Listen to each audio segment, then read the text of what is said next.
Tyler Mason again from Sundance Cleaning Solutions. Welcome to the video, the tutorial that's going to outline what to do in case of a spill on your carpets. Now if we look down here, you'll see I've got my setup. Here's what you're going to need. I've got water with just some green food coloring in it. What you're going to need if something was to get spilled on your carpet is you're going to need clean water, doesn't matter if it's hot or cold, white towels or white paper towels or both, and I'll show you why I use both.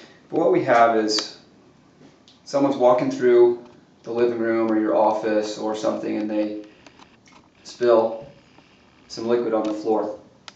What it is you want to do is avoid scrubbing that stain. So you're going to go grab something white, an absorbent.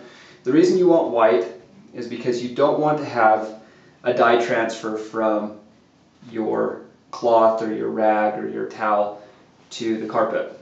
That'll be counterproductive for what it is that we're doing. So we want something white that doesn't have any dyes in it that can transfer over. Now the reason I like paper towels first is because what we're going to be able to see is exactly how much liquid we're still picking up.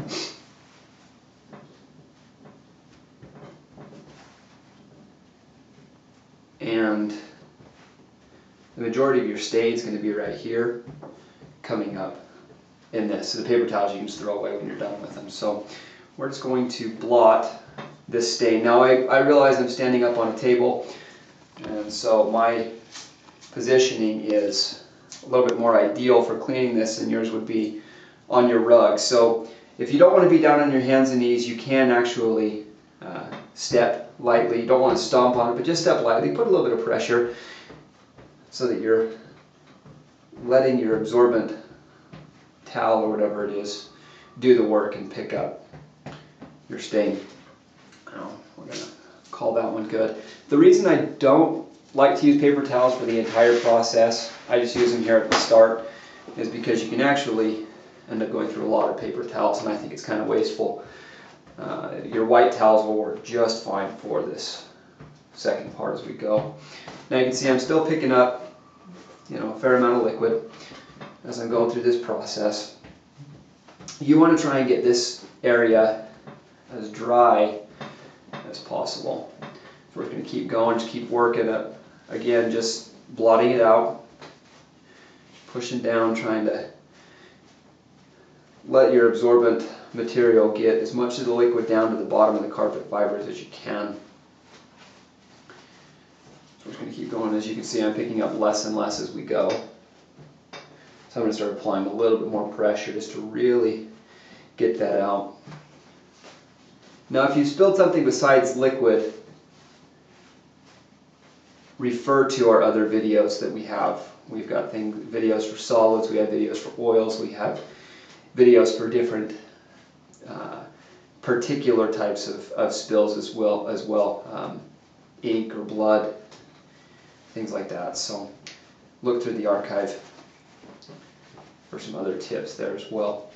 But you can see I'm not really picking up, that was my last term, I'm not really picking up anything anymore. Now this carpet's far from new, so any carpet protector that it had on it is gone. This carpet was very much open to the stains, so I'll tell you why that's so significant here in a second. But let's move on to the second process. So we got most of the coloration out. Now you may or may not be able to get it all out. It just kind of depends on your carpet and a lot of different factors. Here we were able to get it out for the most part, but if this had been juice, we still have sugars, we still have syrup, we still have different things down in there. So we want to make sure we get those out, or those are going to actually attract dirt. This is where our clean water comes into play. We're actually going to flush this area.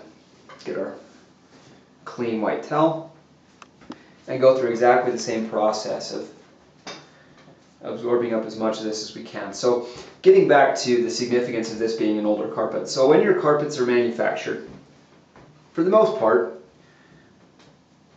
they come out of phase one and they're white.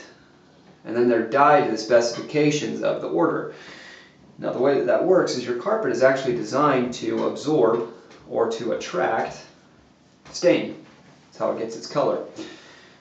And so if your carpet no longer has a protectant layer on it, then it is going to absorb just as readily a popsicle or juice or whatever else you've just spilled on it. And so as your carpets get older, they see more abuse, they're going to be more susceptible to absorbing that stain. Which is why it's so important that you have carpet protectant reapplied, because as nice as it would be if what was put on there by the manufacturers to keep the carpets nice and clean once it's colored the way they want it to, those don't stay. It's not a self-perpetuating magical substance. It will eventually leave. So talk to your carpet care specialist next time they're in your home about reapplying your carpet protectant if your carpets are starting to age. So we're going to keep going, keep working this a little bit. I'm going to give it just a little bit more of a flush. Just make sure that we get it nice and clean. Keep working our stain here.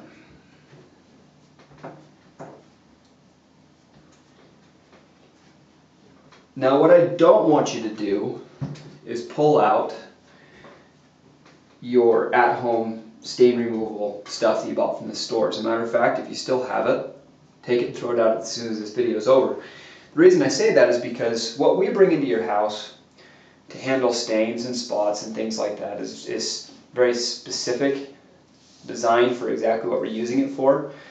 What you buy at the store needs to be more of an all-purpose, and so therefore it's actually more abrasive, potentially more harmful to your carpet than whatever it is that we're going to bring in, because we know exactly what we need for the application that we're working on.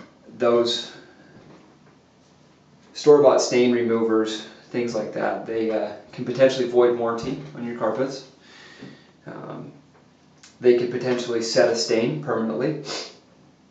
Any number of things can go wrong with those. So I recommend throwing them away. And the reason that we're using water is because water is the world's greatest solvent. I'll give you a little secret.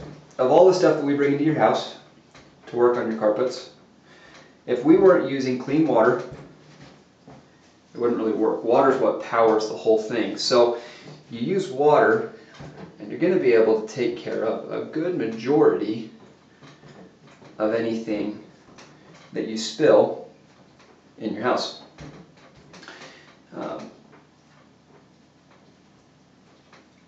Now, if the color doesn't come out completely, you've still done a significant thing. One, you've prevented the stain from having a chance to really set. Two is you have actually made it easier for us to come in and remove it, so you just give us a call. So if you still have a coloration left behind, as you can see we don't on this carpet, if you have a coloration left behind, give us a call. Say I flushed it, but I still have some red, or I still have some purple, or whatever the color is, and we can come down and we can get that taken care of for you. And truth be told, if you can't get it out with water using this technique, doesn't matter what you used on your carpets, probably wouldn't have come out anyway without a little extra help of hot water extraction and the things that we're going to bring in. So you can see there it is. The stain didn't have a chance to set.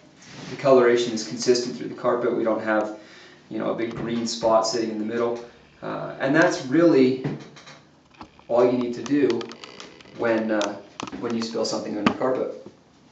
Just clean water, white towels, and spend a little bit of time getting on it, and just get it as dry as you can. Flush everything out and dry it again. Thank you for looking at Sundance Cleaning Solutions. Feel free to look through the rest of our archive, and we look forward to helping you with your cleaning needs in the future.